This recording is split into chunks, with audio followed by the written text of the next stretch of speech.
तर मित्रांनो, आज आपण हिंदवी पोल्ट्री फार्मवर आलेलो आहोत. तर आज आपण कोंबड्याविषयी संपूर्ण माहिती देणार आहोत. तर कोंबडी पालन करताना आपण काय काय गोष्टीची काळजी घेतली पाहिजे, त्याचं शेडचं स्ट्रक्चर कसं असलं पाहिजे, त्यातून आपल्याला लसीकरण कशी केली पाहिजे आणि किती दिवसात कोंबड्या मोठ्या होतात हे आजच्या व्हिडिओ तुम्हाला सांगणार आहे. तर सर्वप्रथम माझ्या चॅनल जर नवीन असेल तर सबस्क्राईब करायला विसरू नका आणि बेल आयकॉन दाबायला विसरू नका.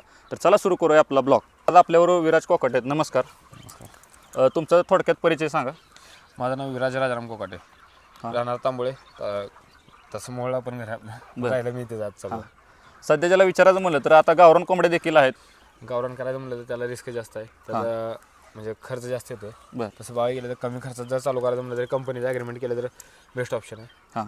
दुसरी गोष्ट आहे की कंपनीचा एक फायदा राहतो की आपल्याला आपण जर देखभाल चांगली केली तर कंपनी FCR आपल्याला रेट देते. बरं. त्यामुळे कंपनीचं घेतलं तर बरं पडतं माझ्या मते तर.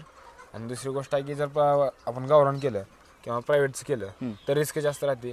समजा काय एखादी हे आली काय म्हणतात, एखादा आजार रोग वगैरे आला, आजार कुठला आला तर त्यात अख्खा लॉट झोपू शकतो. तर त्यात नुकसान जास्त फार्मरचं होतं. त्यासाठी आता कंपनी जर केलं आपण तर कंपनी काय करते तर मेलेल्या कोंबड्यांची तपासणी करून आपल्याला सांगते पुढची माहिती.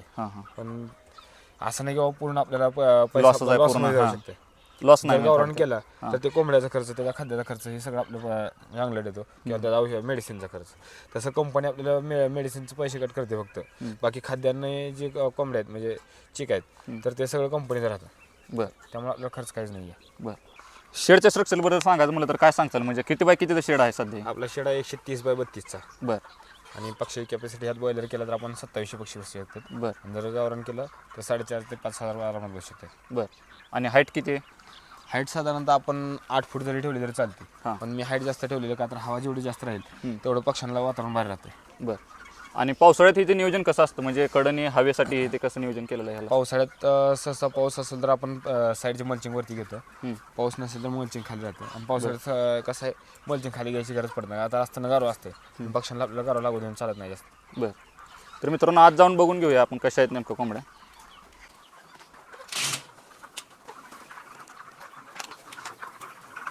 तर सध्या आता हे कोंबड्या किती दिवसाचे आहेत? आता चालू यांचा 38वा दिवस आहे. बरं.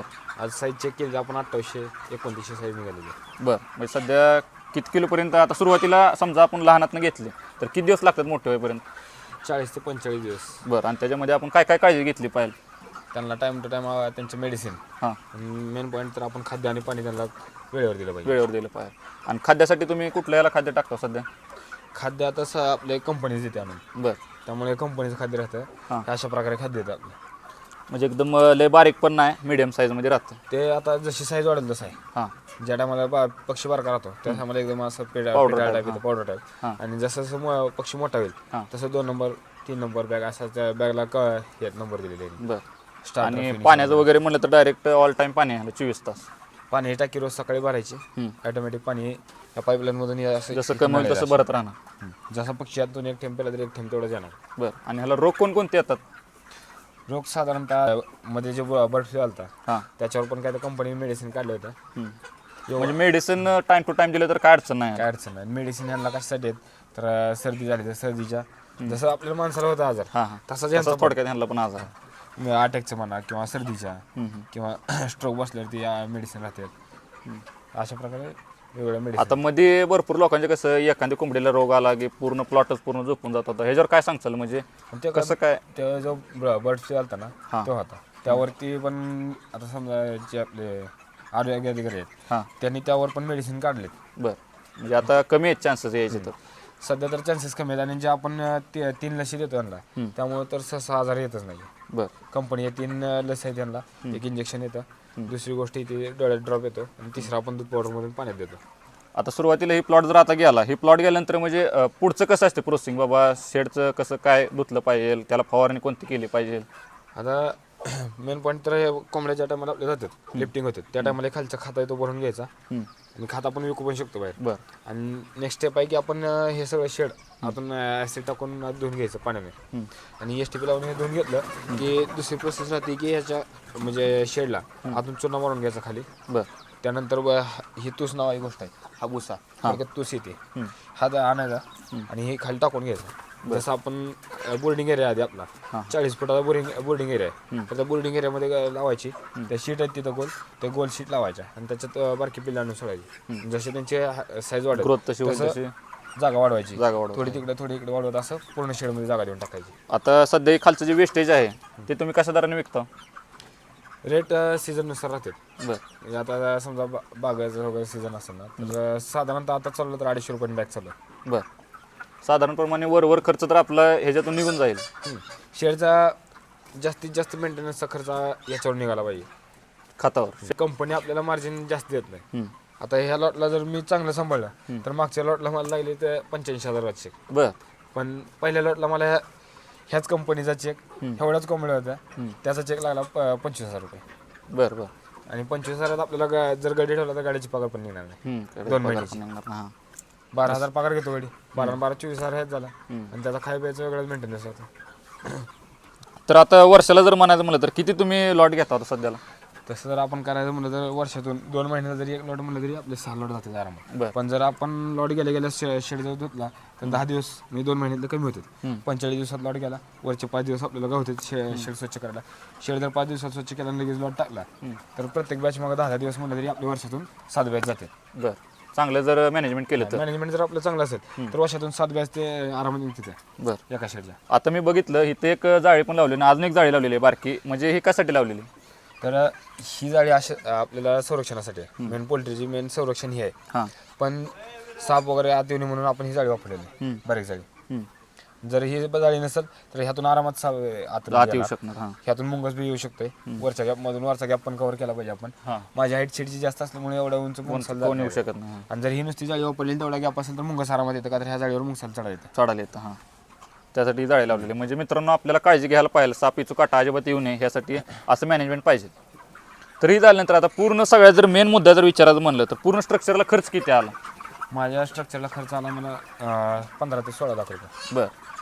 त्या टायमाला स्टीलचे रेट वाढलेले होते, आता स्टीलचे रेट कमी झाले, GST कमी झाला, तर हे स्ट्रक्चर आपण 13 लाखात बसू शकतो. 13 लाखात.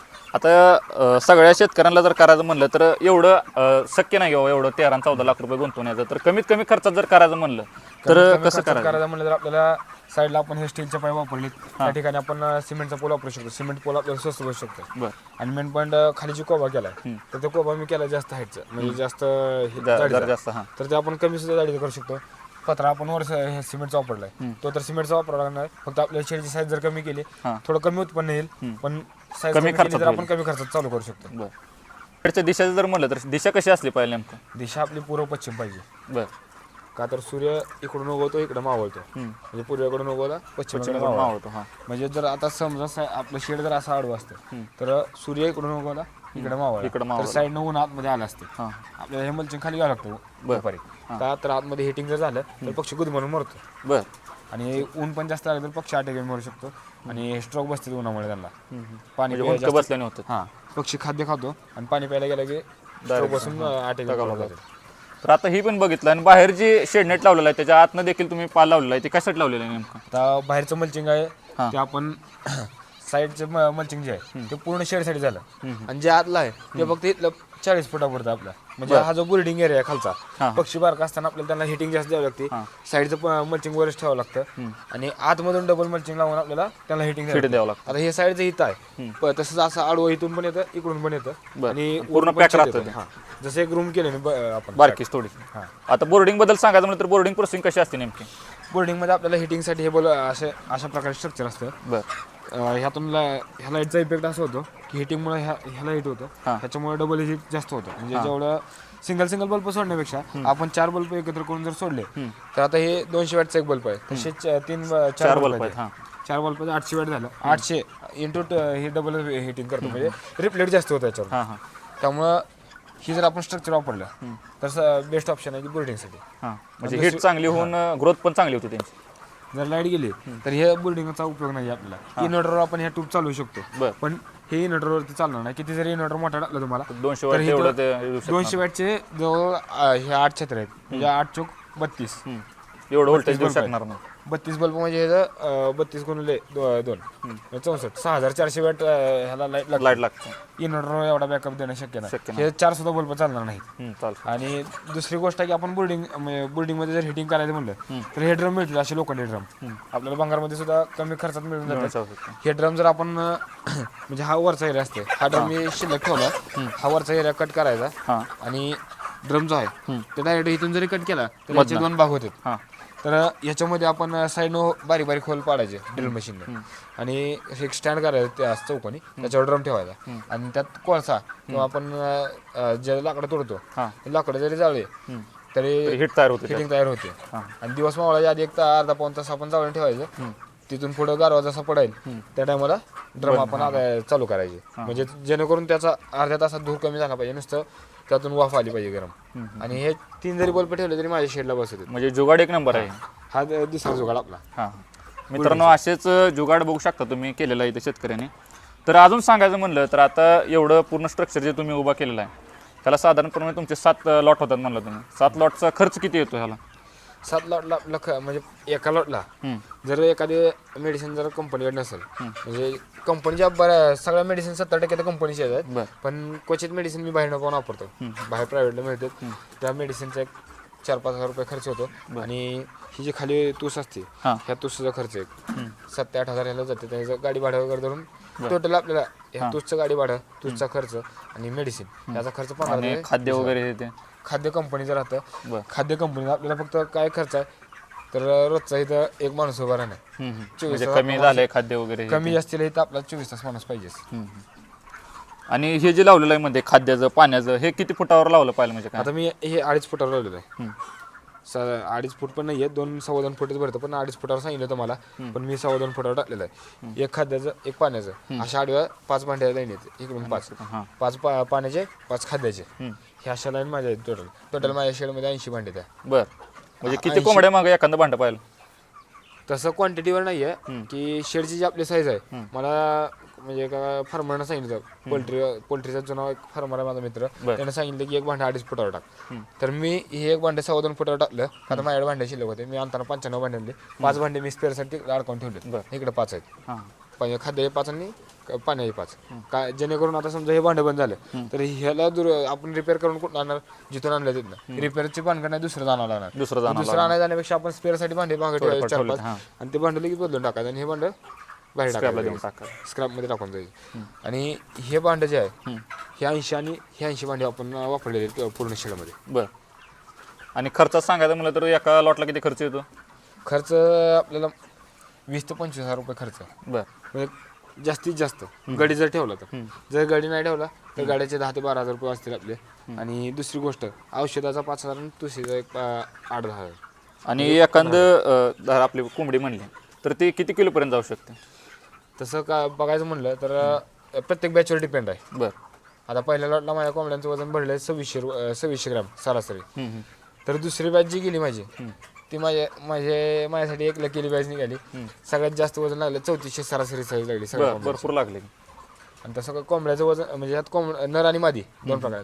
नर जे आहे त्याची साईज मला लागत होती 3600, 3700, 3800 अशी साईज लागली. 3600 आत एक पण नर लागला ना. आणि जर मादी बघितली तर मादीचं वजन लागलं 3200-3300, म्हणजे त्याची सरासरी जर काढली आपण तर 3400 निघाली पूर्ण लॉट गेल्यानंतर.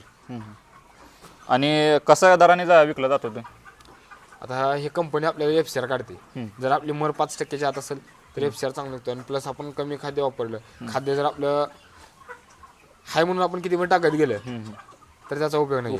नाईटला आपल्याला लाईट बंद ठेवायला लागते 12 दिवसानंतर. पहिले 12 दिवस हे लाईटी चालू राहतात. हे 8 ते 10 दिवस राहते बोर्डिंग एरिया. हा संपल्यानंतर ह्या लाईटी 12 दिवसापर्यंत चालू ठेवायच्या, म्हणजे नाईटला सुद्धा खाल्लं पाहिजे पक्षींनी पहिले 12 दिवस. 12 दिवसानंतर हे लाईटी सगळ्या बंद राहतात. ह्यांना काय जे काय असेल ते दिवस मावळच तरच. दिवस मावळला की साईडच्या पडद्यावरती घ्यायचे. ते पण उन्हाळा असेल तर थोडे हाईट खालीच ठेवायची पडद्याची, जेणेकरून आतमध्ये गुदमरलं नाही पाहिजे. तर साधारणप्रमाणे आता एका लॉटमध्ये म्हणलं तर तुमचा खर्च सोडून प्रॉफिट किती राहतो तुम्हाला, मेन मुद्दा म्हणलं तर? आता तसं बघायला गेलं तर माझा खातं मागच्या वेळेस गेला बघा 110 गोणे. 110 गोणे निघाले तर एक गोणी गेली माझी 250 रुपयानं. 25,000 पहिल्यांदा आले मला 100 गोणे विकलेले. आणि नागनाचे 15 गोणे विकले त्याचे एक 2-2.5 हजार, मग ते 30,000 आसपास आले खात्याचे. आणि कंपनीचे चेक मला 88,500 लागला. बरं, म्हणजे कोंबड्याचं सगळं जाऊन तेवढं आपल्याला राहायला हा माझा शेडचा मेंटेनन्स मी खातावरच निघाला थोडक्यात. म्हणजे जे माझे 30,000 खाता आले त्याच्यावरच मेंटेनन्स निघाला. आणि जो लागणारा चेक आहे 85-88,000 ती माझी 2 महिन्याची पगार निघाली. 44,000 महिना पडले. बरं. तर एखाद्या शेतकऱ्याला काय सांगाल, म्हणजे हे सध्या करणं आपल्याला परवडू शकतो का? तसं बघायला गेलं तर आपण जर स्वतः आपल्या काळजीने जर केलं तर परवडण्यासारखं आहे. आणि जर आपण उगं करायचं म्हणून केलं, आपण समजा आपला एक साईड बिझनेस दुसरा आहे म्हणून केलं हे, तर उपयोग नाहीये. दुर्लक्ष केलं तर दुर्लक्ष करून उपयोग नाहीये. जर आपल्याला दुसरा साईड बिझनेस काय असेल तर मग इथं आपल्याला 24 तास गडी तरी ठेवावं लागते. बरं, म्हणजे त्यानंतर चांगलं राहणार कोंबड्या. आणि निष्काळजीपणा केला, कोंबड्याची वजन भरली नाहीत किंवा FCR लो झाला, मर जर आपली 5% पुढे गेली. आता मला ह्या 2700 कोंबड्याला 133 पर्यंत मला सूट आहे 5% म्हणजे 130 धरून चला 1,200 कोंबडी. 1,200च्या पुढे जर मारायला लागले तरी FCR आपल्याला लो होत जाते. आता चालला माझा FCR आहे 3% वर आलं, मर 3% फक्त माझी. आणि हे जे अंडे वगैरे काय विकतात का काय?